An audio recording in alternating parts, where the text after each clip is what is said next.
अस्सलाम अलैकुम। बगदाद के हाकिम इब्राहिम बिन इसहाक ने एक रात ख्वाब में नबी करीम को देखा और नबी करीम ने इससे फरमाया कि कातिल को रिहा कर दो। यह सुनकर हाकिम बगदाद कांप उठा। क्या कोई ऐसा भी मुजरिम है जो कातिल हो?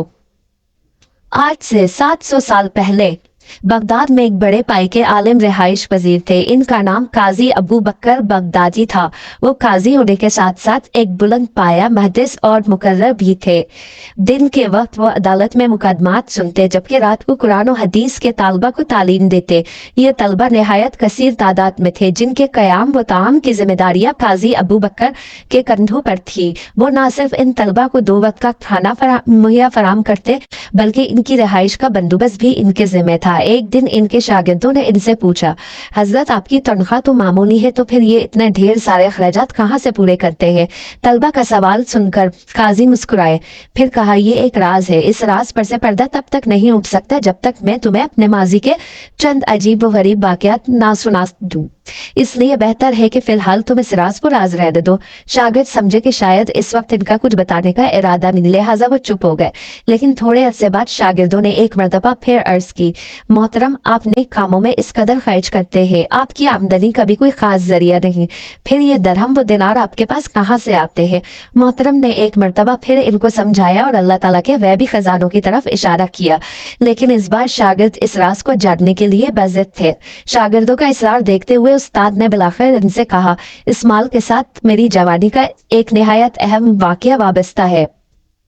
बाज औकात अल्लाह ताला अपनी कुदरत से इंसान को ऐसे ऐसे अजाइबात दिखाता है कि इसकी अकल दफन रह जाती है। मेरे साथ भी ऐसा ही वाकया पेश आया था। ये आज से 30-32 साल पहले की बात है। मैं इन दिनों जवान था और मैं दीन के उसूल में हमा वक्त मशगूल रहता है था। मेरे साथ मेरे चंद साथी भी थे। हमारी दिन रात की मसरूफियत यही भी थी कि कुरान और हदीस पढ़ते और बाकी वक्त तकरार या मुताले में मसरूफ रहते। इन दिनों यही बगदाद में मुकीम था। शहर के इल्मी हलकों में इन दिनों मक्का मौजमा के एक अरब आलिम और शहरा था, जिनका नाम शेख अब्दुल्ला ओसाम था। वो इल्म हदीस में यकताए रोजगार थे और दूर दूर से लोग आकर इनके दर्स में शरीक होते थे।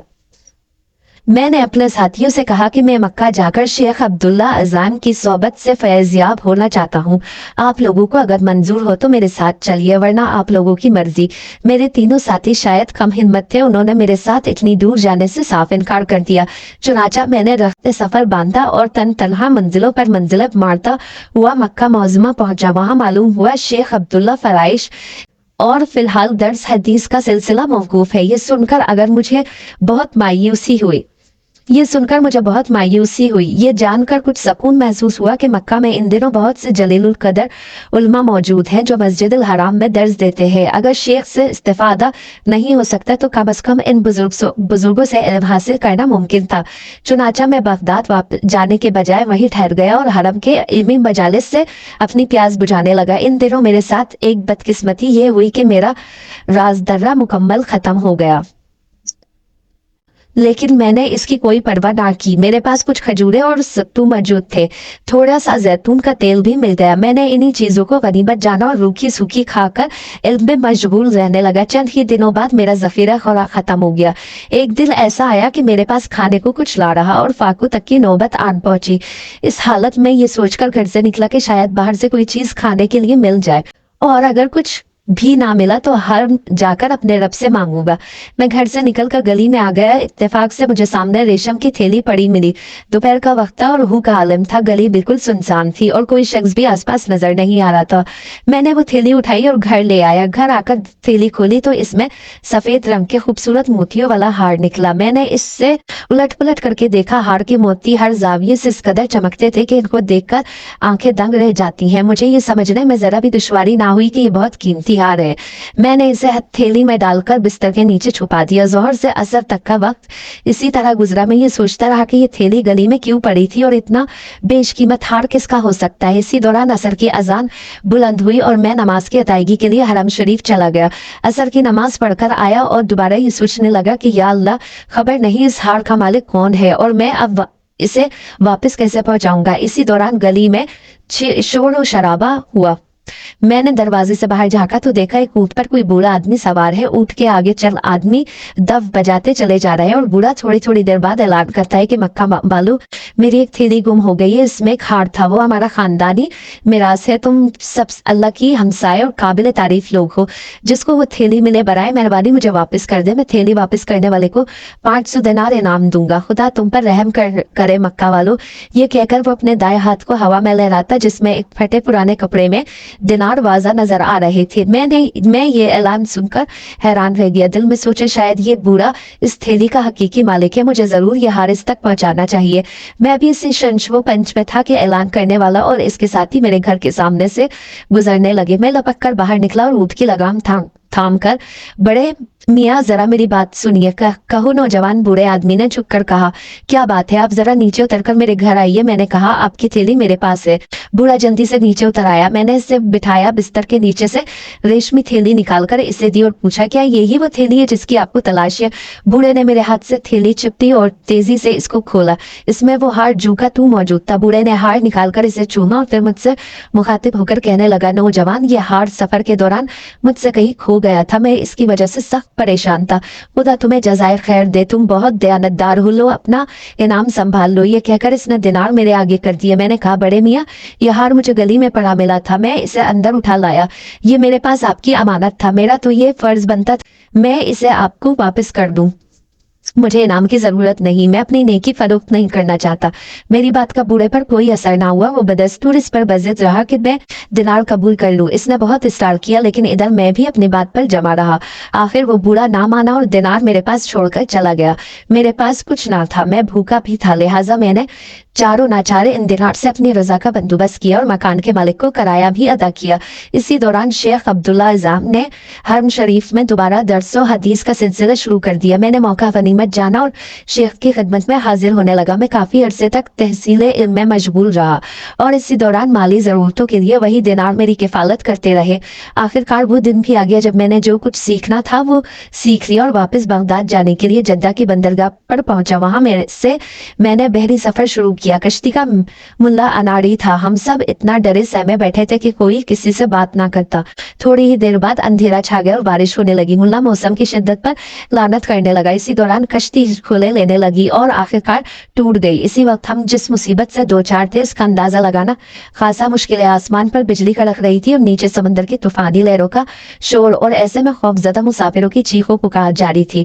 میں اس سارے وقت میں آنکھیں بند کیے کشتی کے تختے سے چمٹا رہا. سارا دن وہ تختہ سمندر میں تیرتا رہا. مجھے یہ بھی معلوم نہ تھا کہ میں کس طرف جا رہا ہوں اور باقی مسافروں کا کیا بنا. آخرکار خدا خدا کر کے وہ تختہ ایک جزیرے کے ساحل سے جا لگا. میں ساحل کی ریت پر جا لیٹا. جب ذرا حالت سنبھلی تو اٹھ کر آگے بڑھا اور جنگلی پھلوں سے اپنی بھوک مٹائی. جب حواس بحال ہو گئے تو دیکھا کہ جزیرے کے وسط میں ایک مسجد ہے اور کچھ دور آبادی بھی ہے. میں مسجد میں چلا گیا. وہاں قرآن پاک کے کچھ اوراق تھے. میں انہیں پڑھنے لگا. مجھے قرآن پاک پڑھتا دیکھ کر آبادی میں سے کچھ مرد اور عورتیں میرے پاس آئے اور کہنے لگے, اے شیخ, کیا آپ عالم ہیں؟ میں ایک طالب علم ہوں. میں نے عاجزی سے کہا. وہ کہنے لگے, اے شیخ, ہم مسلمان ہیں لیکن قرآن پڑھنا نہیں جانتے. آپ مہربانی فرما کر ہمیں تلاوت سکھا دیں اور اگر ہو سکے تو کچھ لکھنے پڑھنے کی بھی مشق کروا دیں. چنانچہ میں نے پیشکش قبول کر لی اور ان کے بچوں کو قرآن و کتابت سکھانے لگا. اس کے بدلے مجھے صبح اور شام کھانا مل جاتا. رفتہ وہ لوگ مجھ سے بہت مانوس ہو گئے. وہ میری قدر کرتے اور بڑے ادب سے مجھے استاد کہہ کر پکارتے ہیں. میری زندگی کے دن یوں ہی گزر رہے تھے. مجھے یہ بھی معلوم نہ تھا کہ میں کہاں اور کن لوگوں کے درمیان ہوں. ایک دن ان کے بزرگ میرے پاس آئے اور بولے, یا شیخ, یہاں ایک یتیم بچی ہے, خاصی مالدار ہے, آپ شریف النفس ہے اور تنہا بھی ہے. ہم چاہتے ہیں آپ اس بچی سے نکاح کر لیں, اس طرح آپ کی گزر بسر آسان ہو سکے گی. میں نے انکار کر دیا لیکن وہ لوگ مسلسل اصرار کرتے رہے اور مجھے اتنا مجبور کر دیا کہ آخرکار میں نے ان لوگوں کی بات مان لی. چنانچہ میرے نکاح کے انتظامات ہو گئے. نکاح کی رات جب میں نے اپنی دلہن کو دیکھا تو اس کے گلے میں وہی ہار تھا جو میں نے مکے میں اس بوڑھے کو واپس کیا تھا. میں ہار دیکھ کر بہت حیران ہوا اور گھر سے باہر آ کر لوگوں کو سارا ماجرا سنا دیا. میری بات سن کر لوگوں نے زور سے نعرہ لگایا کہ ان کی آواز پورے جزیرے میں گونج گئی. میں حیران تھا, بلکہ اس بات سے مجھے مزید حیرت ہوئی کہ یہ لوگ نعرہ کیوں لگا رہے ہیں. मुझे परेशान देखकर जजीरे के लोगों ने बताया वो बड़े मियाँ जिन्हें आपने मक्के में हार वापस किया था इसी बच्ची के वालिद थे। आपसे पहले वही इस मस्जिद के इमाम थे। वो अक्सर कहा करते थे मुझे जिंदगी में सच्चे और ईमानदार लोग बहुत कम मिले हैं, लेकिन मुझे मक्का में एक मुसलमान नौजवान मिला था जिसने मुझे मेरा खानदानी हार वापस किया था। या अल्लाह मैं तुझसे दुआ करता हूँ कि मुझे इसे दोबारा मिला दे ताकि अपनी बेटी का निकाह इससे कर दूं। और अब ऐसा हो भी गया। हम सब कुदरत के इस इत्तेफाक पर हैरान है और इसी खुशी में हमने अल्लाहू अकबर का नारा लगाया है। इसकी बात सुनकर मुझे बहुत खुशी हुई और मैंने अल्लाह का शुक्र अदा किया। मैं फिर अपनी बीवी के साथ मुद्दत तक इस जजीरे में रहा और बहुत खुशगवार जिंदगी गुजारी। बाद अज़ा जब मेरी बीवी का इंतकाल हो गया तो मैं फिर तन्हा हो गया। कुछ अरसा तो मैं इस जजीरे में रहा, फिर इन लोगों से इजाजत लेकर बगदाद वापस आ गया। वो हार अभी तक मेरे पास था। जजीरे वालों ने बाखुशी मुझे अपने साथ ले जाने की इजाजत दे दी। बगदाद आकर वो हर एक ताजिर को पसंद आ गया। इसने कई लाख दिनार में वो हार मुझसे खरीद लिया। मैंने दिनार अपने पास संभाल रखे हैं। इन्हीं में से मैं तुम लोगों के अखराजात पूरे करता हूँ। चूंकि मैं इसे नेकी के कामों में खर्च करता हूँ, इस वजह से बरकत ही बरकत है। ये दास्तान बयान करने के बाद शेख अबू बकर बगदादी खामोश हो गए और अल्लाह की बड़ाई बयान करने लगे।